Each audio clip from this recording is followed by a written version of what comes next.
Three things everyone in life loves: pancakes, Spider-Man 2 for the PS2, and Yuki Yoza Sparring Clips. I'm 13-3 professional MMA fighter George Hardwick and coach, and we're breaking down some more Yuki Yoza sparring. Look at this: right calf kick into left uppercut, then he's going to go body hook, uppercut, and everything's setting up everything else. The left uppercut makes space for the liver, and once he's attacked that body enough, he goes back upstairs with the high kick. And this is something he does in his sparring clips, especially when he's like over-leveled compared to his sparring partners. He starts to drop his hands, and he's got quite nuanced head movement. The sparring partner uses a good choice of a leg kick there, but he keeps a good bend and a good spring in that back leg, so he can lean back and keep his base and counter. He can throw his punches there. He's not leaning back into a straight leg, because then he would lose his balance, and even if he got jabbed in the shoulder, he'd be losing his stance. There he goes, southpaw, throws the left body kick. That's something he used really well in his fights against former one champion Pet Jam and Gundapar. Other southpaws, and he'll use that left body kick against the southpaws. Same combination set up there, but then he goes into a sweep. It's kind of on the verge of legality in kickboxing, but see how he'll often, if he throws these strikes like left uppercuts, left body hooks, they'll leave you open. Really good strikes, but they'll leave you open, and he'll often go straight into a sweep from there. Or he'll start a sweep at the start of the combination and get out. Look, see, he gets inside low kick, that takes his base away, and the guy tries to counter with a right uppercut. But because Yuki Yoza just allowed his stance to get wider, it was actually easier for him to slip without his leg getting out, without his head, getting outside of his knees. When you start slipping and your head gets outside of your knees, especially in kickboxing, that can be a bad time, because you are setting yourself up to get hit with the knees and the head kick. Here's some pure boxing sparring. That's a lovely little pivot. Probably more dangerous in kickboxing, but he has his foot deep inside and he hits that cross pivot, squares back up with the sparring partner. This is at Superbond training camp, I'm guessing, by the writing on the floor. Seems to be a good guy sparring as well. The other guy has a head guard in, so his vision is probably not as good as Yuki Yoza's there. There's a nice little soft cross into pivot, like a left cross by his sparring partner, and it's kind of where you don't drive off the foot first, you kind of let the fist follow through, and the rest of the body carries through with the movement, and it's really nice to pivot through. Jack Della Maddalena did it a lot against Bilal Muhammad, and I'm going to make a video on it. But again, Yuki Yoza, not really much of a hand fighter, more like high guard, especially when he's against someone a little bit taller. If you're against someone a little bit taller, generally your hands raise up to the level of, like, higher up on the forehead, because they're going to punch down towards your head. Except this guy has his low lead hand, which can kind of circumnavigate the hand fight completely if you have your right hand very low in your pocket, but it can end up bad if you do it Arnold Allen versus Mosfire Evloa style. Look how he carries his feet through his sparring partner as he throws his combination. Really good combination against Yuki here. He starts with the cross and then shifts on his right hand so he can carry his feet, and he keeps his foot outside. Yuki Yoza loses his stance completely, but sometimes if you're losing your stance, you just got to get out of range. There he's leaning back, but he leaned back over the ropes with a bit of a straight leg, so it was a bit dangerous. There, his sparring partner's getting loose, and this low hand position is a good way to circumnavigate Yuki Yoza's high guard, because you can throw it from these positions where it comes up. There's a little stance shift and a really good roll by Yuki Yoza to avoid taking the strike. It takes high-level defense, high-level vision to do that, to do it at the last second, Mauricio Hoofy style, and a little bit of incorporation of the shoulder in case it does land. You're trying to get your shoulder in the way of it. Here's some more sparring.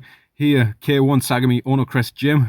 Always, he pushes his man towards the mirror, and it's a bit sus whether he's going to smash them into the mirror or not. There's a no-switch high kick, and then he always does this. He'll use a no-switch high kick, and there he attacks low or something. He does this a lot. It didn't really land super clean there. He throws this no-switch high kick, and then he goes low with something. There he tries an inside low kick, leaning back off the left hook, and then high guard. And a lot of times as well, he'll duck into that high guard, so that people do punch down to him. They punch down to him, and then he can punch over the top as they try and fire down to his guard. They make more space between their shoulder and the chin that you can capitalize on. There's that calf kick. It's crazy how much he can develop on that calf kick from so close, and then he goes heel kick into that same leg. Knees, always smothering, and there's a beautiful combination there. Let's put it back. I'm pretty sure I've seen this sparring clip. He has this brilliant habit of double attacking between the head and then the body. A lot of times he'll throw a left high kick or a left knee to the head, and then he'll drill something into the body, but really sell that he's going to go up high again. Boom. Left knee, push away with a jab, and then left body kick into a soccer kick at the end. Quite sus. Here he's sparring again. K1 Sagami Onocrest Gym. And that's how he can do this.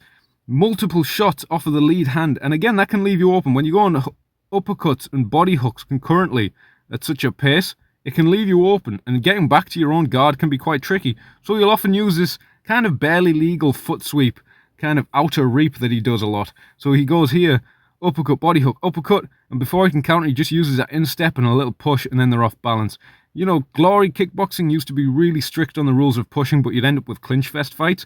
You got to allow people to push. If you look at a lot of the classic K1 guys like Masato, if you look at Giorgio Petrosian winning his K1 Max Grand Prix, K1 Max, not K1 Max Grand Prix, his K1 Maxes, he pushes a lot. There's a calf kick, timing the step on his punches. There's a really nice body hook to uppercut by his sparring partner, and then using that same knee. See, that's another option the tall guy's using here. He's throwing his body hook uppercut, which leaves you exposed, doubling up on that lead hand, dropping your hand to drill the uppercut, to drill the body hook. Going to leave you a bit more exposed, but to stop Yuki Yoza firing back, this is where he uses the clinch. So he goes body hook uppercut, and then he just goes glove to glove and fires knees before Yuki Yoza can continue his combination. It's very smart stuff. You know, Giorgio Petrosian, obviously from the southpaw stance, this is ridiculous here.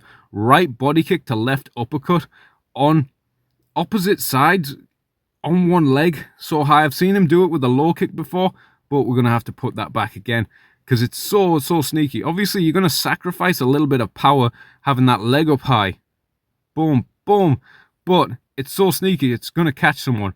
And you can still get a good amount of shoulder rotation. If you're good at pulling your right shoulder back whilst you're on one leg, it doesn't have to be the most planted, powerful shot in the world. You can still get a good amount of power. See how he focuses on pulling his right shoulder back when that left uppercut comes through. So even though he's on one leg and he can't really drive, it's not an arm punch, it's more of a core punch. There's that Yuki Yoza kick.